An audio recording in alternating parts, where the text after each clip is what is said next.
Bonjour à toutes et tous et soyez les bienvenus dans ce nouvel épisode de l'Imaginoire. En vous souhaitant une belle année 2025 pleine de compréhension et de solidarité. En tous les cas, en ce qui concerne cette émission, l'Imaginoire est un outil au service des déficients visuels. Et 2025 ne dérogera pas à la règle que nous nous sommes fixée dès le départ. C'est-à-dire que cette émission continuera à être réalisée en étroite collaboration avec des personnes touchées de près ou de loin par la déficience visuelle. Vous vous sentez concerné ? Eh bien, contactez-nous par mail à l'imaginoire@lilo.org. Retrouvez-nous sur Facebook ou YouTube ou Instagram via l'imaginoire-8 radio. Vous pouvez également contacter votre radio qui nous passera le message. Et faisons ensemble, rockons la Casbah, oserais-je dire, afin que la compréhension des réalités des uns, des unes et des autres avance.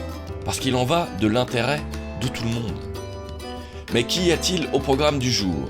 Un débat enregistré sur Avignon il y a quelques mois dans les locaux de la SAMSA. Aujourd'hui, il sera question de sport, du pourquoi il est important de le pratiquer, et de la grande question, toujours ouverte, de l'acceptation du handicap, tout ça dans la joie et la bonne humeur. Je vous laisse donc en compagnie de Marilyn, Michel, Karen, Sacha, Philippe, Didier et Najim. Bonne écoute. Déjà, l'intérêt de pratiquer un sport quand on est en situation de handicap, c'est sortir de chez soi, c'est arriver à faire du social à côté. Et c'est très important pour nous parce que rester chez soi, c'est une horreur, on devient fou. Tandis que là, on rencontre des gens et en plus, on se dépense. On dépense cette énergie qu'on n'arrive pas à annuler chez soi, puisque on ne peut pas faire n'importe quoi. Tandis que là, c'est impeccable, quoi. Le sport est très important pour ma part. C'est une façon de s'extérioriser et de se développer aussi. Oui, quand on pratique un sport, même en tant que non-voyant, on peut le pratiquer comme une personne qui pratique du sport normal, mais on peut aussi faire des tournois et tout ça. On peut faire quelque chose de que ce soit vraiment pas qu'un amusement, vraiment faire des tournois mondiaux. Il n'y a pas que l'amusement ou faire du sport comme ça. Moi, je sais que depuis que ça m'est arrivé, le sport m'a été fortement conseillé par les gens du SAMSA, m'ont beaucoup poussé. Donc maintenant, j'en pratique 3. J'ai le tandem, j'ai la natation et là, bientôt, je vais faire de la course nature. Mais ce qui est très très important dans la pratique du sport, c'est déjà de s'entretenir physiquement parce que au début, quand il m'est arrivé ce problème, j'ai fait énormément de canapés.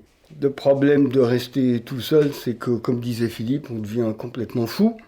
On ne supporte plus rien, ni personne. Mais maintenant, le fait de faire du tandem, ça permet de rencontrer des gens qui sont valides, ou non-voyants plutôt. Donc on côtoie les deux mondes. Pour la pratique de la course, par exemple, j'ai fait connaissance lors de la journée porte ouverte des sports handisport, oui, d'un coach qui probablement va me prendre en main dans quelques temps et ce qui me permet aussi de pouvoir pratiquer et surtout, ce qui est important, c'est de s'entretenir physiquement, quoi, et moralement. Ça va de pair, oui. Oui, autre chose, c'est que le sport, pour nous qui sommes en situation de handicap, a quand même un impact très positif sur l'estime de soi. Le fait de ne pas pratiquer d'activité le jour où on se met à faire une activité sportive, adaptée, nous permet de nous rendre compte de façon concrète des possibilités qu'on a et d'autres possibilités qu'on n'estime même pas. C'est vrai qu'on parle comme ça de temps en temps de l'estime de soi, mais c'est quelque chose qui est quand même fondamental parce que quand on part avec un esprit positif, ça nous donne plus d'ambition pour rechercher des choses, pour essayer d'élargir l'horizon des possibles, que ce soit dans le domaine sportif d'ailleurs, comme dans le domaine de la vie quotidienne. J'ai fait un peu d'escrime il y a quelques années. Bon, après, j'ai pas pu continuer pour des raisons de compatibilité avec les horaires de travail. Mais l'escrime, par exemple, ça m'a permis de me déplacer plus facilement avec la canne. Parce que justement, le fait d'avoir des réflexes qui permettent de mieux appréhender son environnement, même quand on se déplace dans la rue avec sa canne, on a plus confiance en soi. On sait qu'à tel endroit, à tel obstacle, je peux être réactif comme à l'escrime, au moment de toucher l'épée de l'adversaire, je suis capable d'esquiver quelque chose, etc. Et puis, ça permet, comme je disais, d'élargir aussi le champ des possibles parce qu'on va sortir plus facilement, on va s'orienter plus facilement aussi vers d'autres choses comme de la rando, de la course ou certaines activités d'athlétisme. Donc vraiment, cet impact psychologique fait que justement, on est plus volontaire et on a plus le goût d'essayer des choses, même si au final, on sent qu'il y a une activité qui ne nous convient pas tellement, mais au moins on se dit j'ai essayé, tant pis, je vais essayer autre chose si ça ne marche pas. Oui, et peut-être le plus difficile, c'est de se dire je peux faire. C'est-à-dire qu'on peut avoir tendance au départ, peut-être, à s'enfermer un petit peu, à dire je ne peux plus faire telle activité sportive ou telle activité culturelle, etc. Et on se rend compte que si on cherche, on peut avoir des solutions et des activités qu'on peut pratiquer finalement de manière quasi normale. Je fais l'illustration, j'ai découvert en cherchant un peu qu'il y avait une petite piscine en centre-ville d'Avignon. Et finalement, c'est un esprit familial. Je suis arrivée en disant je suis malvoyante, donc comment ça marche, le vestiaire était un peu sombre et tout. Maintenant, j'ai pris mes repères et ça va. Et dans un petit groupe, dans une petite piscine, finalement, ça se passe normalement, j'allais dire.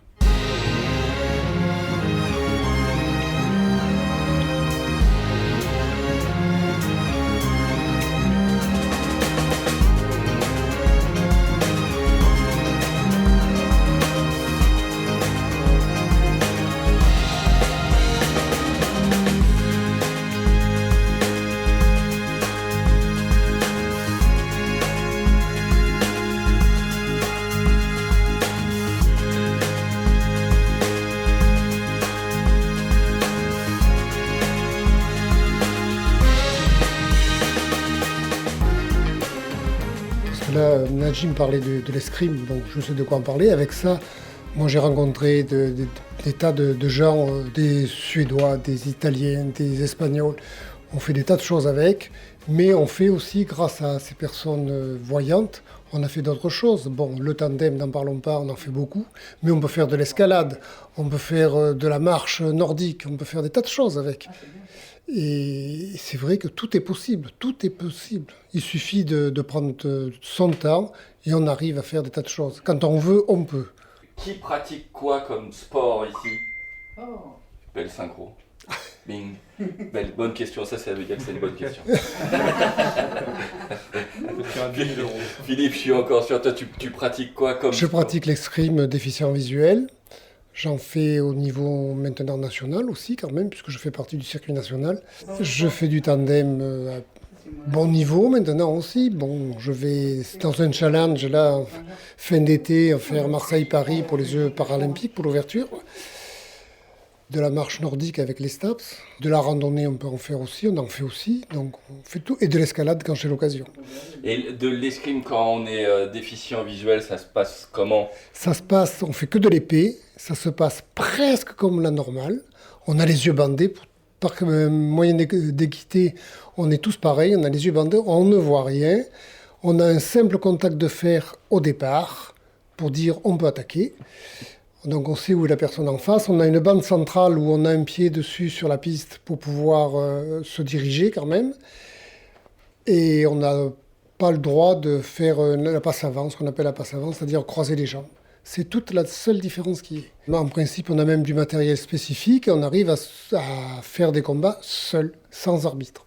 On a du matériel électronique qui nous permet de différencier le son de chacun pour la touche et un troisième son pour la double touche. Et de là, on part. D'accord. Donc, j'en avais parlé ce matin. Je fais du frame running. C'est une espèce de vélo sans pédale. ce qui est bien, c'est qu'il y a un plastron et en fait, le guidon pour se diriger est bloqué. Donc, ce qui fait que même en étant non-voyant, en fait, on va toujours et on peut courir. Et ça donne vraiment une sensation de liberté. Moi, j'ai appris la marche nordique. La marche nordique, d'accord. C'est fatigant, mais c'est très bien. Et puis, c'était la première fois, à mon âge. Bon. Mais avec le groupe de jeunes que j'étais, les jeunes de l'université d'Avignon, très très bien. Grâce au SAMSA, justement, j'ai appris la marche nordique. Le tandem, non, je ne m'y risque pas. Pas encore. Pas encore. Mais la marche nordique, c'est très bien. Ça fait du bien, on est heureux, on est dans la nature. Et à mon âge, j'ai appris beaucoup de choses comme ça.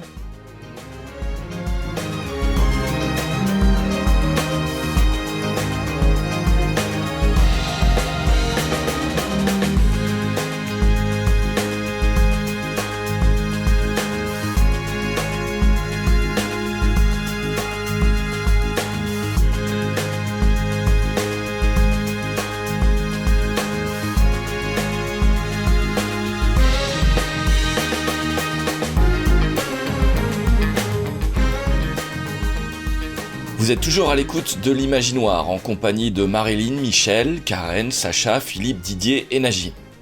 On cause de pratiques sportives, mais surtout de possibles. Retour au débat. À propos du tandem, puisque avant mon problème, là, je faisais beaucoup de courses à pied et de vélo.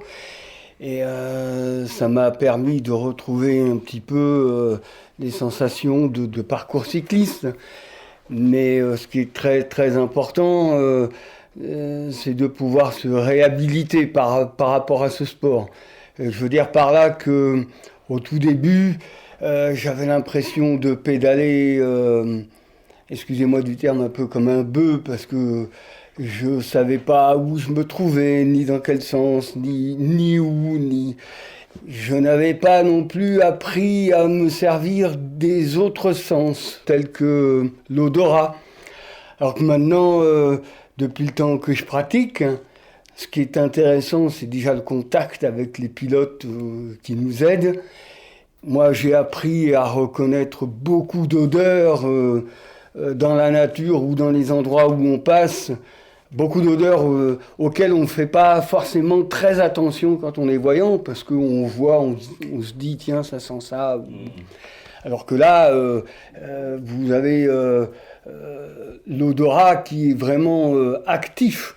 Il y a les sensations du vélo, quand on se penche, quand on descend, quand on va vite, quand on a du vent, le vent dans les cheveux. Ce qui est important, c'est... de persévérer, parce qu'au début, c'est pas forcément très agréable. Le plaisir de refaire du sport vient petit à petit. Mais voilà, il faut persévérer. Je voulais juste te dire, souvent on me dit oui, mais vu que tu es non-voyant, tes sens sont plus accrus, tes autres sens sont plus accrus. Et en fait, c'est pas de base en étant non-voyant qu'on entend mieux, on sent mieux ou quoi. Mais c'est que, par exemple, quand je fais du frame, je fais plus attention au vent sur ma peau, à ce que j'entends, à ce que je ressens particulièrement. C'est juste qu'on fait plus attention. Ils sont pas de base, les sens sont pas de base plus développés. Ouais. Moi, j'aimerais bien savoir si ici, tous en faisant du sport, vous avez accru la possibilité de savoir si vous arrivez dans un endroit qui est ouvert, s'il y a un mur, à combien de mètres il se trouve. Ça, c'est plutôt un autre sport. Ça. C'est dû au travail un peu des instructrices de locomotion. J'étais un peu, parce que en fait, je pense qu'on va approfondir le problème, mais de l'écolocation, quoi. Avec la canne, suivant les revêtements sur lesquels on se trouve, la canne nous donne le son, un son particulier, et de là on sait si on est près d'un mur ou d'autre chose. Mais bon, Le mur, on arrive à le ressentir de loin. un pont ou d'autres choses comme ça, quoi. Avec le sens des masses, on arrive à le ressentir. C'est ça. Un mur, on arrive à le ressentir un peu de loin. Un poteau, on ne le ressent pas. On se le parle. Ah, j'ai réussi à ressentir les poteaux. Ah oui, oui. Avec la canne, oui. Mais Avec les séances de décolocation ou décolocalisation, Oui.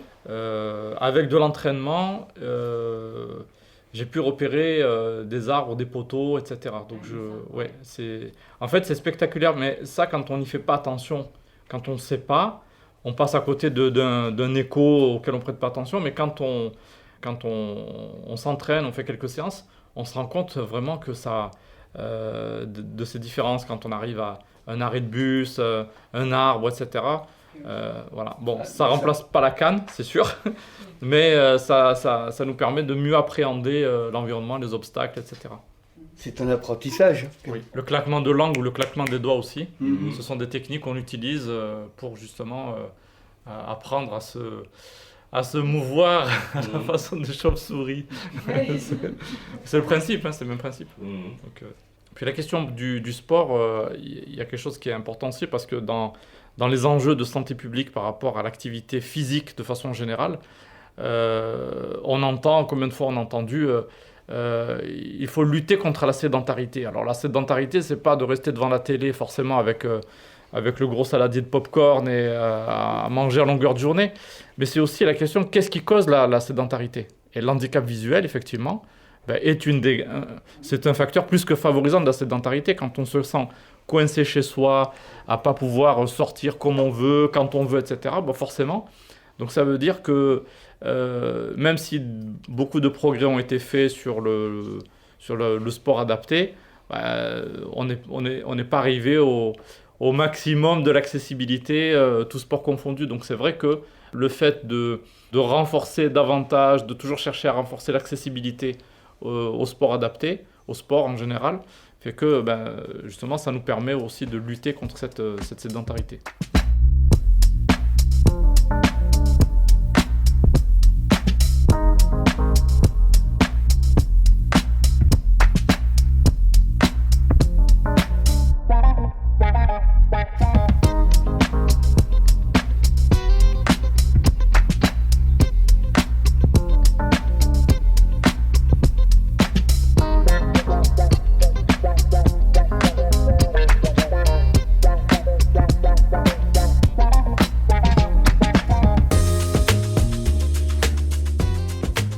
Chemin faisant, sachez que l'Imaginoire approche de sa finalité, mais il nous reste tout de même le temps d'aborder un sujet crucial, celui de l'acceptation du handicap.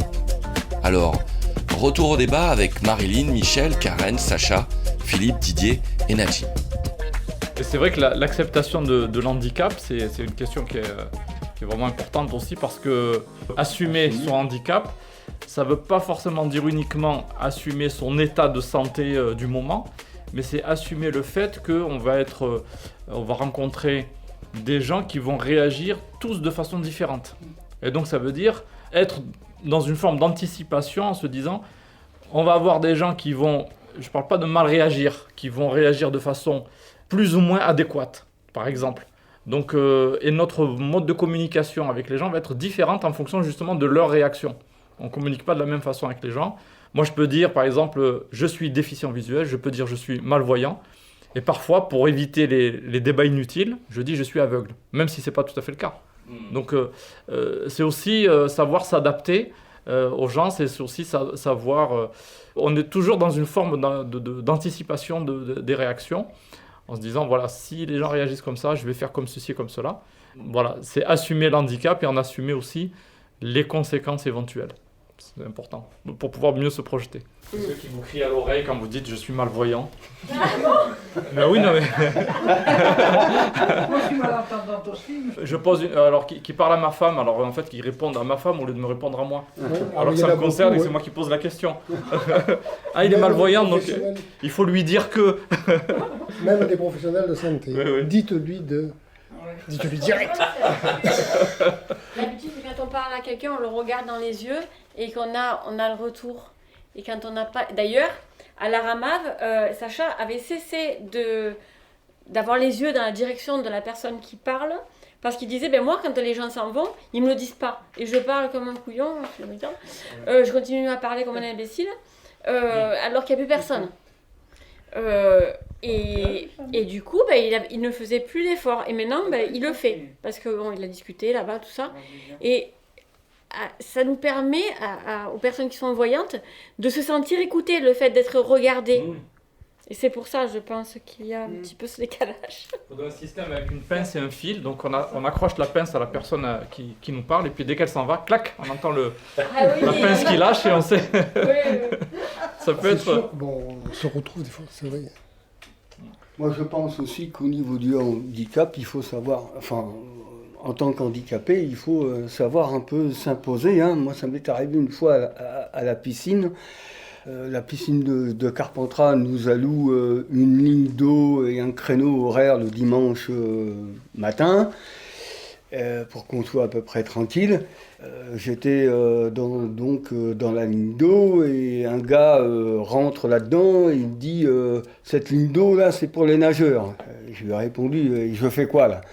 Je suis dans l'eau, en maillot de bain. Et donc bon. Et j'ai eu la chance aussi d'être aidé par la directrice de la piscine qui lui a remonté les bretelles convenablement, quoi. Donc, Parfois aussi, il y a certains sports, ce qu'on appelle un peu les sports à sensation, comme la conduite. Philippe, tu m'en avais parlé il y a quelques années. La conduite sur circuit. Oui, c'est bandé. Alors oui, il y a le... Comment on appelle ça? Il y a aussi ce sport qui peut être... Certains sports, certaines activités qui peut être une réponse à certaines formes de frustration. La frustration de ne pas pouvoir se déplacer seul comme on veut. Et cette frustration, par exemple, de ne pas pouvoir conduire, mais la conduite plaisir, quoi. Se dire, en tant que déficient visuel, je ne peux pas conduire. Et le fait d'avoir mis en place des... Alors moi, malheureusement, j'ai raté l'époque où ça se faisait pas loin d'ici. Mais c'est quelque chose que j'aurais aimé pouvoir faire. Et dernièrement, j'ai eu le privilège d'essayer... Alors, j'ai fait mon baptême de l'air à bord d'un ULM. J'ai eu un pilote qui était vraiment très avenant, qui m'a octroyé le privilège de tenir le manche, quoi, puis de pouvoir piloter un peu à ma manière, quelque chose dont on rêve depuis gamin. Et c'est vrai que, comme je disais tout à l'heure, ça permet d'élargir pas mal d'horizons. J'ai un ancien collègue de promo de l'école de kiné. J'ai appris qu'il y a 2 ans, il avait fait la traversée Strasbourg-Casablanca en étant lui le pilote, quoi, en étant quasiment non-voyant. Donc c'est vrai que... Il m'avait proposé aussi. Ouais. Et Carpentras, ils en faisaient. Ils en font ou ils en faisaient? Ils en faisaient. Ils en faisaient. Ils en font toujours. Ah. Ça se faisait à Carpentras. Il le faisait à Orange aussi. J'avais mon directeur d'établissement qui était coach pilote, qui voulait que je fasse ça. Pas à la base aérienne quand même. Non.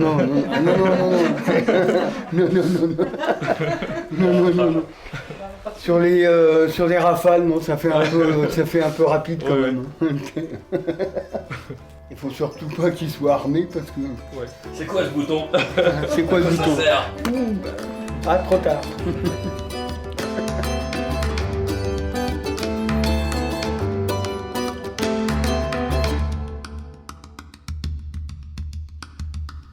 Voilà, c'est fini pour aujourd'hui. Alors merci à l'équipe pour ces échanges et le SAMSA pour l'accueil. Et du débat, il y en aura d'autres. Et d'ailleurs, si vous, de l'autre côté du poste, vous aimeriez y participer ou directement en organiser un, avec notre appui, eh bien, contactez l'émission à l'imaginoire@lilo.org. Contactez votre radio qui nous passera le message. Et rejoignez-nous sur nos réseaux, sur Facebook, YouTube ou Instagram. L'Imaginoire est une émission accompagnée par l'association Résonance.